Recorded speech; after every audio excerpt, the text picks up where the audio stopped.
Hey everyone, this is Michael again, and welcome to SmackDown Review. And this SmackDown review is going up late. I'm doing this on April 11th, but by the time you would see this, it will be tomorrow, Friday.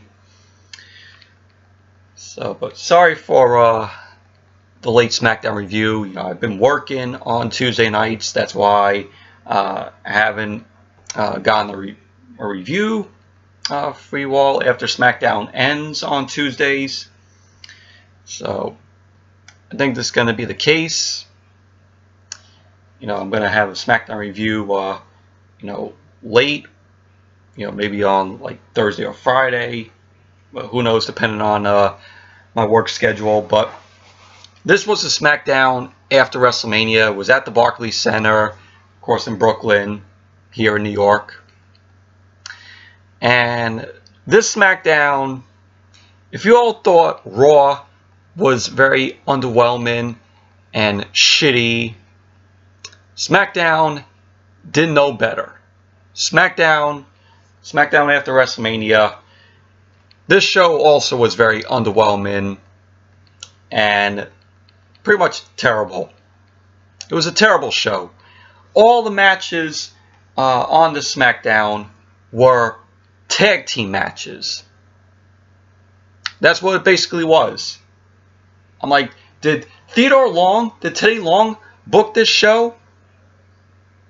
Because it pretty much looks like it. Pretty much looked like it.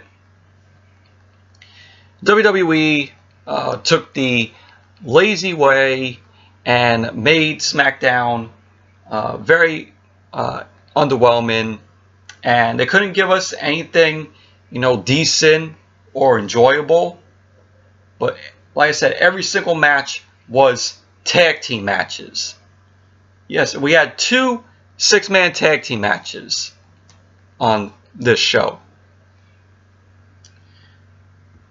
So let's get on with the review. So SmackDown opened up with the New Day coming out. And they were celebrating Kofi Kingston's title win. They had balloons, like connected balloon things, and that were in the ring. And Big E gets on the mic, talks about how Kofi made us cry tears of joy, and he goes on to say that he is an A+ player with extra credit. Basically, saying what we witnessed at WrestleMania on Sunday when Kofi Kingston defeated Daniel Bryan and won the WWE Championship. So Big E said all that. He said he broke his foot off between Daniel Bryan's vegan butt cheeks to become the WWE Champion, referring to Kofi. And Xavier Woods, introduces them. And they show a recap of their appearance on Raw on Monday night, where we saw Big E do a split on Raw, and eventually Big E ended up doing the split again on SmackDown.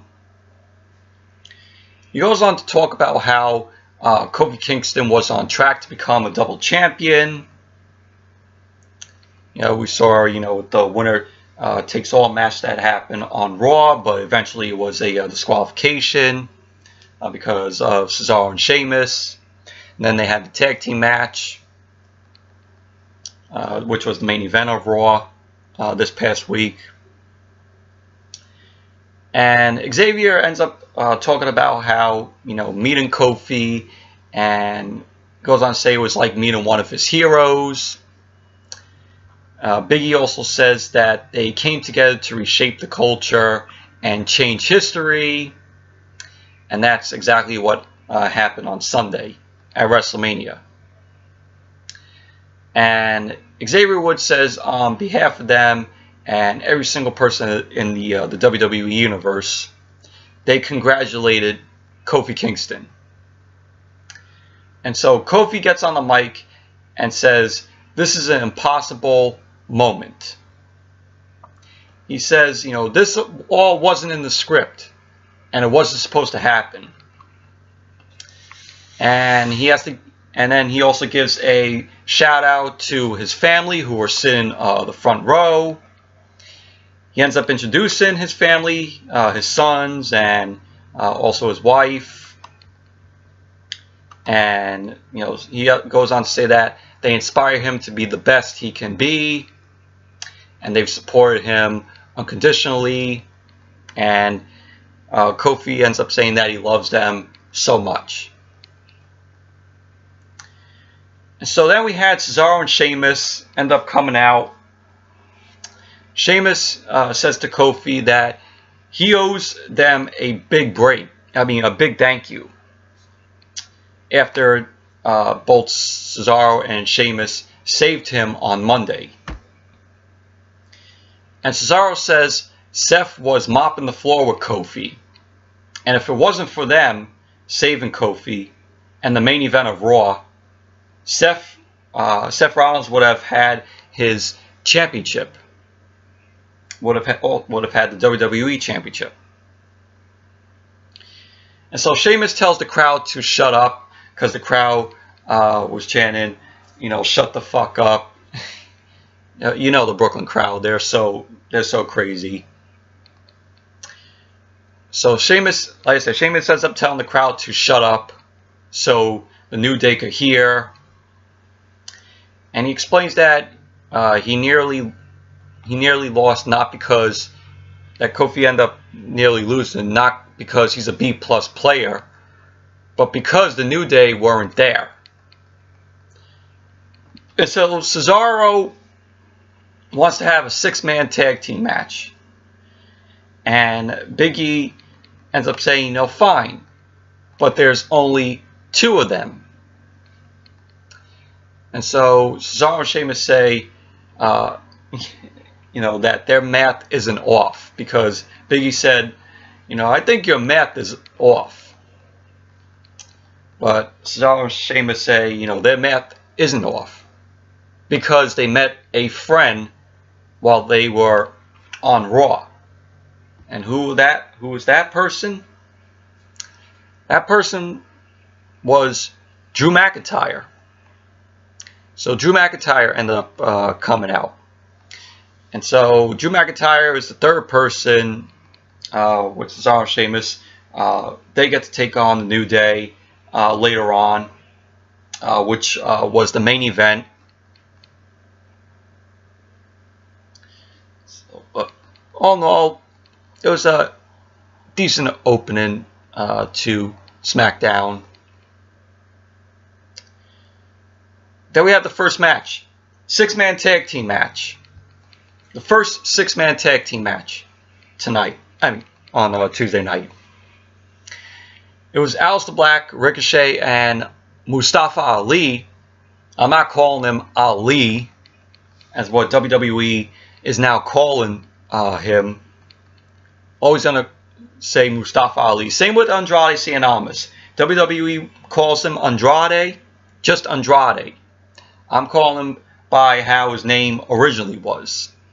Andrade, Cien, Almas. So it was Aleister Black, Ricochet, Mustafa Ali versus Rusev, Shinsuke Nakamura, and Andrade, Cien, Almas. 6-man tag team match. The match itself, it was whatever. Didn't care for it though. Aleister Black, Ricochet, Mustafa Ali end up getting the win.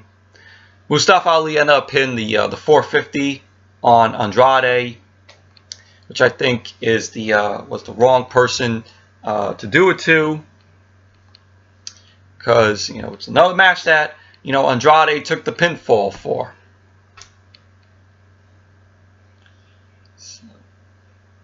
Then you had, after the match, Randy Orton ended up coming out of nowhere.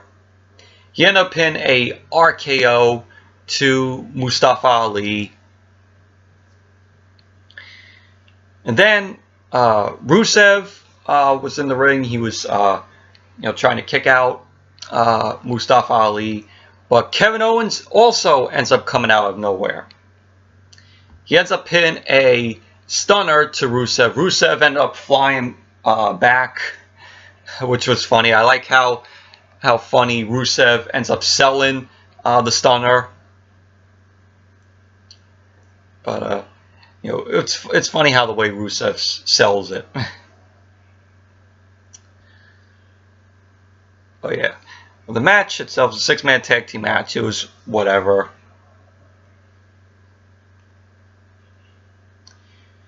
Then we had the Usos. They were being interviewed about their title match against Matt and Jeff Hardy, which happened later on in the night. And so the Usos start off by congratulating Kofi Kingston. They end up saying, you know, WrestleMania has come and gone, and they're still the SmackDown Tag Team Champions. They say they need to win because it's more than just championships.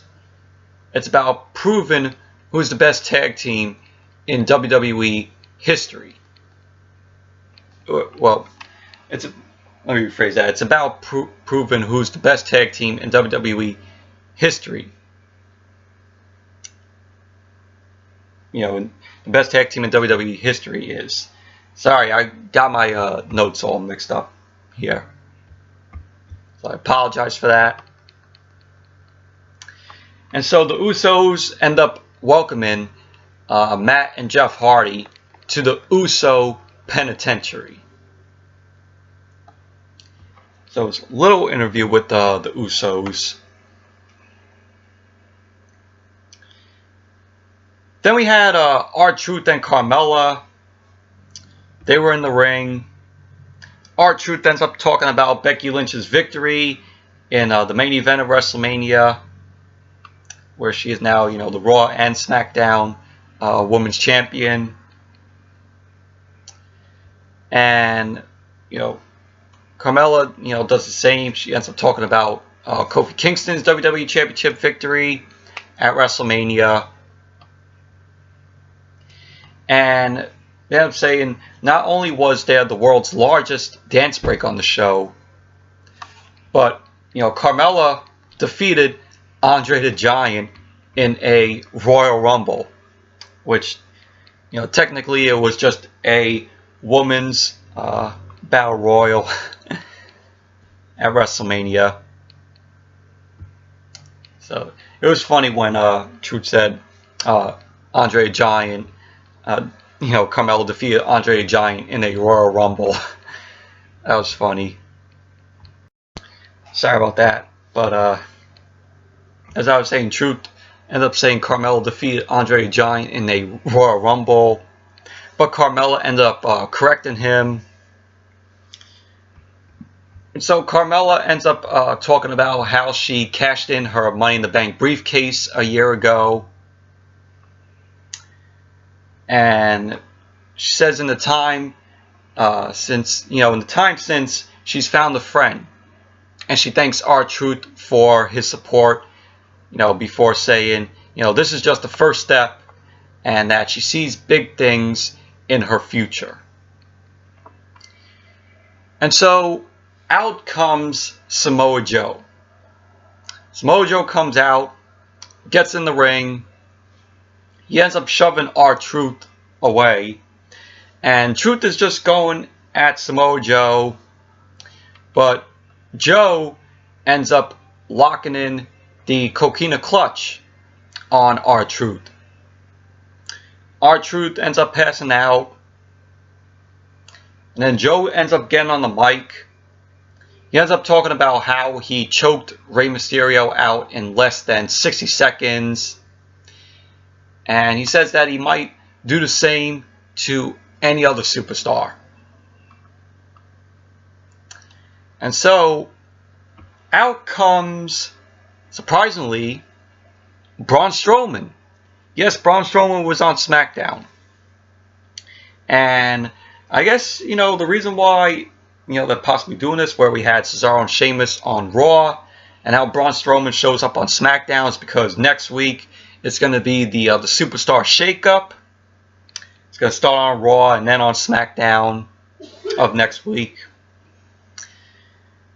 So I may be wrong in that, but I'm just thinking, with Cesaro and Sheamus appeared on Raw, and then Braun Strowman appeared on SmackDown. It's possibly with the Superstar shakeup, but who knows? Sorry about that again, but let's just say that might be like the Superstar shakeup that's happening next week. So Braun Strowman ended up coming out. He ends up charging in the ring. He charges in the ring. He ends up getting Joe in the corner. He ends up hitting blows, and Joe ends up locking in the Coquina clutch on Strowman. Strowman ends up fading to one knee, and he's able to ram Joe into the corner to fight him off. And he's trying to get Joe up for the power slam, but Joe ends up slipping away, and he retreats out of the ring, grabs his title, grabs the United States Championship. So, and that's how it ended. But it was a meh segment. Didn't care for it. Then we saw the Iconics, Peyton, Royce, Billie Kay. They ended up coming out saying that at WrestleMania they both defied all odds and emerged with the Women's Tag Team Championships. And I read in the article saying that that Sasha was mad after the WrestleMania match where her and Billie lost titles, that Sasha was going to walk out, or was pissed at WWE for the move that they made by putting the Women's Tag Team Championships on the Iconics. Apparently Sasha wasn't happy about that. But that's what I read in an article online. And the Iconics end up saying that lots of folks talking about being fighting champs, and they say that they fight and walk. So they'll defend the tag team championships anywhere, anytime, against any tag team. And I'm saying that's why they have a defense against the best tag team in Brooklyn tonight. So the Iconics end up taking on these jobber women by the name of Karissa and Kristen, which they call themselves the Brooklyn Bells. And it was a women's tag team match. Like I said, this SmackDown was just tag team matches. So this match, typical women's match. It was just a squash match by Peyton and Billie, Peyton, Royce, Billie Kay. Peyton, Royce, and Billie Kay ended up winning the match because Peyton ended up hitting a knee to, I think it was Kristen. So it was whatever. It was a whatever match. It was like a who gives a shit. Did you all give a shit? I didn't. It was just an easy win for the Iconics. So. Then we had Kayla Braxton. She was interviewing Paige. Paige ends up saying, it's just 1 week until the Superstar shakeup. So she wanted to get a close look at the new tag team champions, meaning Peyton, Royce, and Billie Kay. Paige ends up going on to say about them is that they were very impressive. Ended the undefeated streak of the legendary Brooklyn Bells. Because I think they had like a 42-0 record. That's what I think Billie Kay said. And Paige ends up saying, "Oh, you want to know a secret?" And she ends up saying that next week she's going to be bringing an impressive tag team of her own. So, who is this impressive tag team? Who knows? But there was rumors saying that Karissa and Io Shirai are going to be brought up to the main roster in this superstar shakeup, and so the Paige might be their manager. Both of them, Paige might be the manager to both of them, but who knows? It was in an article that I read. It's a rumor right now, but who knows if it's true or not.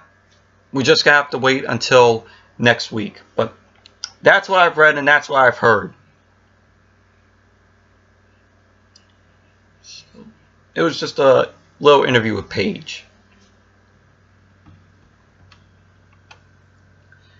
And so then we had Shane McMahon come out. Goes on to say that it's been an amazing week, and that'll continue next week with the Superstar Shakeup. He goes on to say he wants to reflect on WrestleMania. He says there were huge moments, champions were crowned, and he goes on to say, why did millions of people around the world tune in? He says they all wanted to see one match specifically. They wanted to see Shane McMahon defeat The Miz. And then he ends up going on to talk about Miz's dad, George. And Shane says, we all saw it when he had the audacity, when Miz's dad had the audacity to come into the ring and put his hands up. The Miz's dad has become a meme online, with him putting his hands up. It's become a big joke meme. And Shane was like, wow, this guy's serious.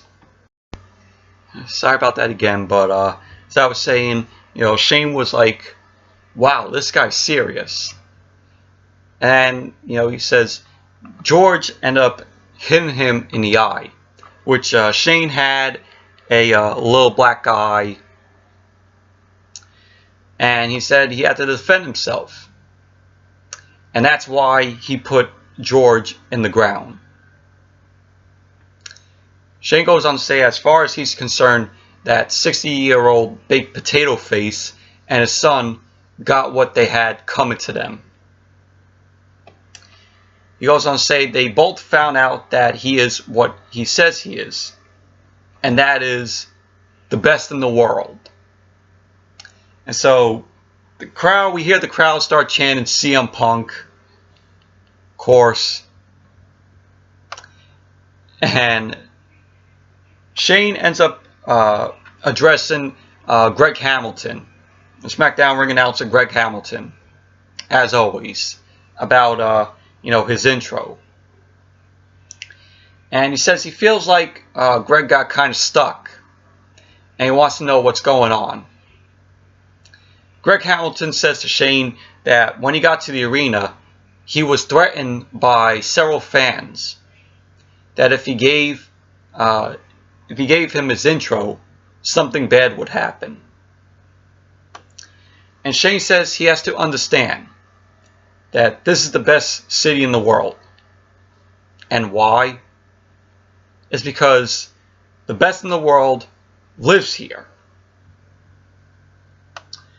And Greg Hamilton, Shane says to Greg that he never has to worry about these people in the crowd.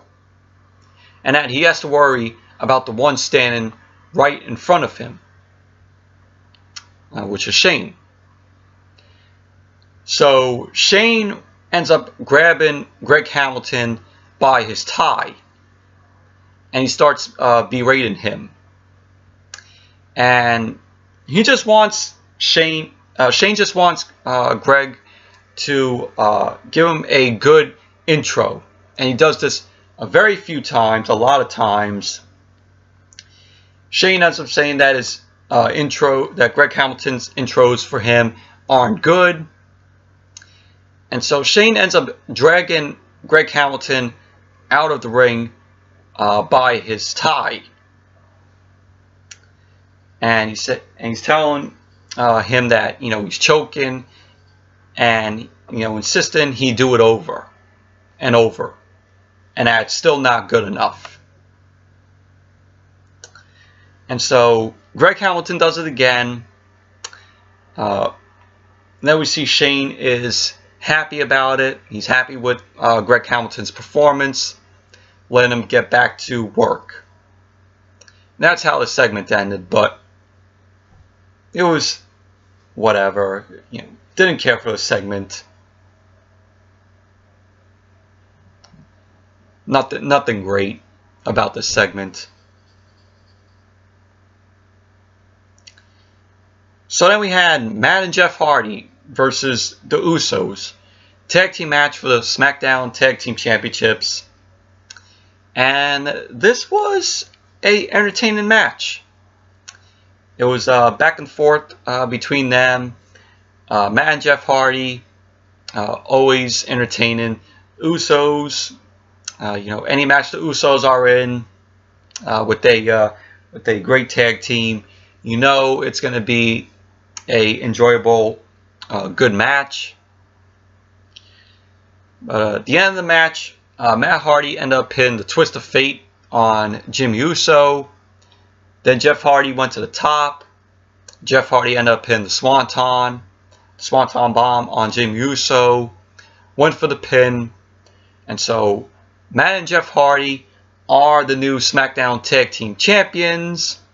They are now 8-time Tag Team Champions. So that was the only highlight. That was the only highlight of the SmackDown, was Matt and Jeff winning the SmackDown Tag Team Championships. The only highlight. And so they were about to get interviewed, but Lars Sullivan ends up coming out. He ends up interrupting the interview. He ends up dumping Matt out of the ring. He ends up hitting the freak accident on Jeff Hardy, and he hits a tour of the island move on Matt Hardy, and Lars Sullivan ends up going to the top, ends up hitting a dive-in headbutt to Matt Hardy. So that's what Lars Sullivan ended up doing. So he ended up decimating the Hardys. And Lars Sullivan ended up coming out to no reaction whatsoever from the crowd.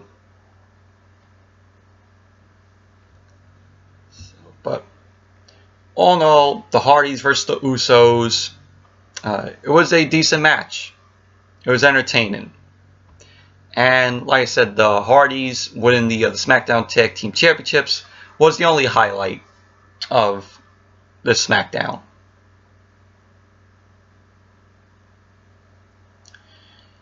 So we had, after that, we had Becky Lynch. She ended up coming out. She compliments the crowd on their singing, because the crowd was singing along to her song. And Becky says she did exactly what she said she was going to do, and that she beat Charlotte and Ronda to become the first ever women's dual champion. And the whole Becky 2 belts thing. Becky says she doesn't know about us, but that feels like cause for celebration. So she ends up saying that's what she did last night on Raw, but that didn't go to plan. She ends up showing the video of when Lacey Evans ended up punching her, and having the brawl, which happened on Raw. And she ends up saying that that punch reminded her that she's holding two big targets. She goes on, and she goes on to say, even though the Superstar Shakeup is next week, and as long as she's got both titles, she'll be pulling double duty. So Becky goes on to say that she knows there's a tsunami of challengers coming, and to that she says, bring on every last one of them. And Becky ends up saying she wants to make this the most talked about run in all of WWE. So if she has to sleep with one eye open for the rest of her career, then she will. She says, she's walked through hell to get these titles, and she promises you'll meet a red-headed devil if you try and take them away from her. And so Becky ends up getting out of the ring. She makes her exit and celebrates on stage, which she ends up getting blindsided by Lacey Evans once again. So we're going to get the rivalry, Lacey Evans versus Becky Lynch. And pretty much that's how basically the segment ended. But pretty cool segment from Becky Lynch.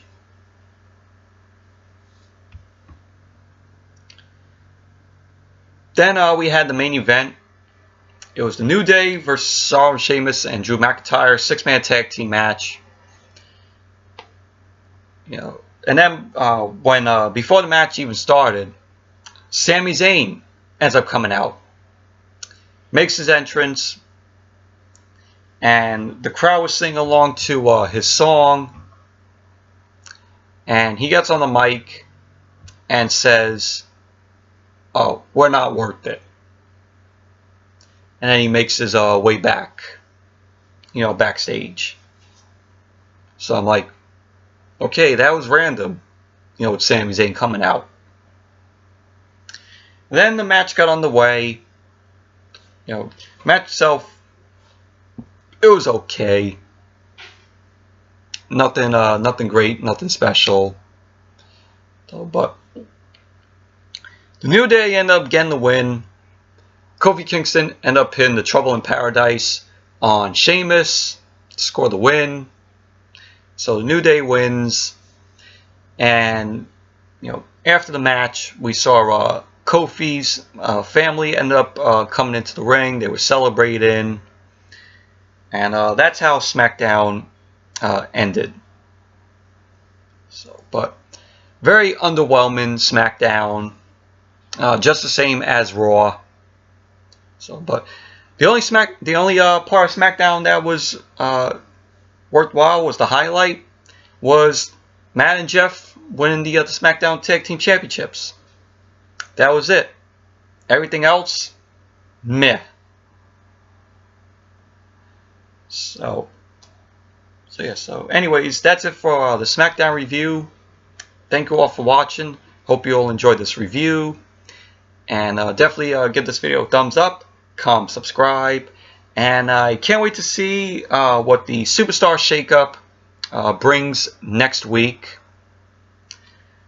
So all I know is I hope Raw gets a refresh with new superstars come from SmackDown or NXT on there. So we'll have to wait and see.